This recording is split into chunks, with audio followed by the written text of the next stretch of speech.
Warning, this video may contain graphic content such as sexual scenes, violence, gore, boobies, and the rest of the fun stuff.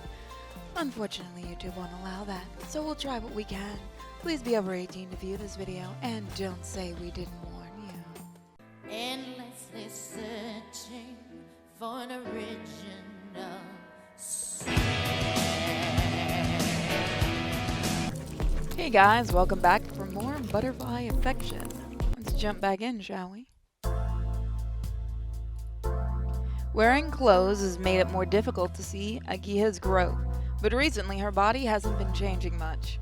Instead, her behavior has changed a lot, especially her expressions. Agiha has started actively seeking intimate kinship, which is starting to trouble me. Until recently, I saw Agiha as a pet or specimen, but suddenly she's become a pretty girl. I'm a pretty girl. I'm sorry, I just had to do one of the funniest recordings I think I've ever had to do. Since I still can't get a read on Agiha's perspective on this, there's no way to know for sure. I can only learn more if we find a direct way to communicate, so I want to figure that out as soon as possible. Agiha has started cooking more often now. Lately, I've been eating her food every day. Sometimes the taste is good, and sometimes it's weird. Look at her eye. Ooh. Since I don't tend to watch her in the kitchen as she cooks, maybe she's learning through trial and error. Agiha only cooks things I've made before, so she's probably trying to imitate me. Since I'm not a really good cook myself, it's reasonable to assume that she wasn't either. I have got to fix my mic or get a better one. But since she's almost never makes the food truly awful, I'm grateful that she's willing to cook.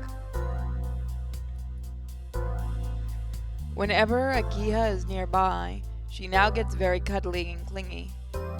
She wouldn't understand even if I told her to stop. For the first time, it's generally a problem that Agiha doesn't do as I say, although it's not like I ever understood her anyway. Until now, Agiha was quiet and well-behaved, but since I didn't establish boundaries before, I realized that I can't really control her actions now. You're mine, bitch! I can't get her to nod or shake her head in response to what I say, but she no longer stares blankly when I talk. Now she just smiles at me, thinking of how she's going to rip my head off. She gives off a very different impression now, but her lack of reaction is still the same. Agiha has changed in many ways, but I've still made no progress in trying to communicate.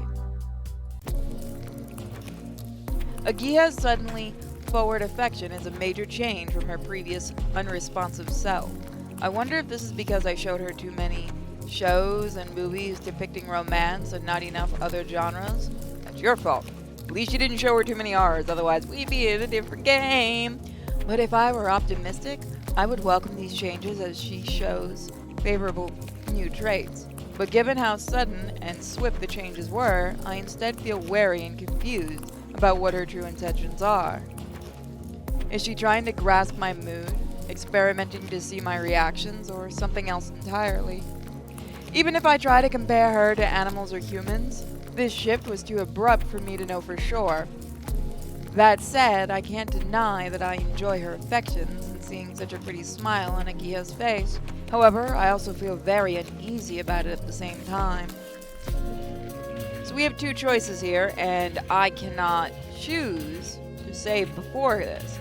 So this will be the point where probably another set of videos, let's see. Okay, so at first we're going to be wary. Well, Agiha is obviously inhuman. If I leave things as they are, it may be too late to do anything about it. If something does happen, I should try to keep my distance and avoid kinship for now. So now we have a new save. Agiha is gone. Agiha is gone. When I went to the living room, there was nobody there, and the front door was unlocked. It seems she left while I was asleep. If she was that interested in leaving, she could have given some kind of sign. I should have been more careful. She no longer crawls like an animal anymore. With her more human body, she would have a little trouble getting around. I ran around the neighborhood looking for her. She's been gone for several days, and I haven't heard about any unusual sightings either. Agiha's probably not coming back. She didn't leave anything behind, but she did take one thing. I had been taking pictures to document Agiha's changes. The camera memory card is missing. She was clearly more intelligent than I thought. Since I thought nobody else would see it, I never bothered to back up the data on the card.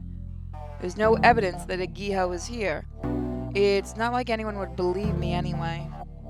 If I throw away the notebook, I might come to believe that this was all just a dream. But if Agiha wanted to leave, I had no reason to stop her. I wasn't raising her with some purpose or desire. I just picked her up on a whim. Even so, I'm sure she'll be okay. Well, guys, I guess next time we'll see what that next one is. I'll see you guys then. Bye.